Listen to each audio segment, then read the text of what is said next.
ஆலங்குளம் அரிமா சங்கம் 43வது புதிய நிர்வாகிகள் பதவியேற்பு விழா.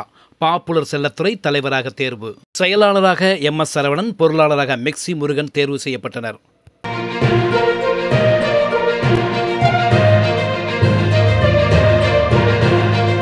ஆலங்குளம் துத்திக்குளம் சாலை ADJ மகாலில் அரிமா சங்கம் 2025ஆம் ஆண்டிற்கான 43வது புதிய நிர்வாகிகள் பதவியேற்பு விழா கோலாகலமாக நடைபெற்றது. இவ்விழாவிற்கு அரிமா சங்கம் முன்னாள் தலைவர் திருமலை செல்வம் தலைமை தாங்கினார். அரிமா சங்கம் இயக்குநர்கள் ஆதித்தன், உதயராஜ், ஜெயராஜ், அலெக்சாண்டர், SP முருகன் ஆகியோர் முன்னிலை வகித்தனர். உறுப்பினர் கமிட்டி தலைவர் தங்கசெல்வம் தொகுத்து வழங்கினார். ஆலங்குளம் அரிமா சங்கத்தின் புதிய தலைவராக பாப்புலர் செல்லத்துறை, செயலாளராக MS சரவணன், பொருளாளராக மெக்சி முருகன் ஆகியோர் பதவியேற்றனர். முன்னாள் மாவட்ட ஆளுநர் டாக்டர் ராஜேந்திரன் பதவி பிரமாணம் செய்து வைத்தார். 2ஆம் நிலை துணை ஆளுநர் டாக்டர் ஜான் சுபாஷ், நெல்லை பிராந்திய தலைவர் MC ராஜன், மண்டல தலைவர் ஆனந்த், தம்பன் ஆகியோர் புதிய நிர்வாகிகளுக்கு பட்டயம் வழங்கினர்.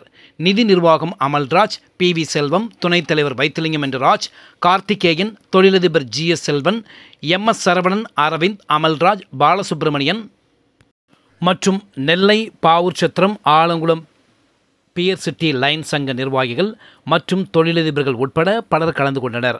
முன்னதாக ஆலங்குளம் அரிமா சங்கம் இயக்குநர்கள், முன்னாள் தலைவர்கள், துணைத் தலைவர், செயலாளர், பொருளாளர், சங்க உறுப்பினர்களுக்கு அரிமா சங்கத்தின் புதிய தலைவர் பாப்புலர் செல்லத்துறை சால்வை அணிவித்து வரவேற்றார்.